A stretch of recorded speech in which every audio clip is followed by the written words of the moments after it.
অর্থনৈতিক নানা চাপের মধ্যেও হুট করে ভ্যাট ট্যাক্স বৃদ্ধি সরকারের সিদ্ধান্ত ব্যবসা বাণিজ্য এবং দেশের মানুষের জন্য আত্মঘাতী হবে বলে জানিয়েছে Dhaka chamber of commerce and industry DCCI.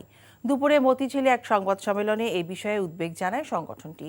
DCCI বলছে, বিভিন্ন ধরনের সংকটের মধ্যে এত বড় সিদ্ধান্ত নেওয়ার ক্ষেত্রে সংশ্লিষ্টদের সাথে আলাপ আলোচনারও প্রয়োজন মনে করেনি সরকার।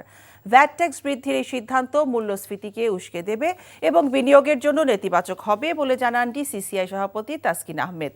করের ক্ষেত্রে সরকারের নীতি এবং করের হার ঘন ঘন পরিবর্তন হচ্ছে জানিয়ে তিনি বলেন, এতে বিনিয়োগকারীদের বিপদে ফেলা হচ্ছে। এছাড়া অতীতের মতো দেশের অর্থনীতিকে রাজনৈতিক স্বার্থে ব্যবহার না করারও আহ্বান জানান ঢাকা চেম্বার।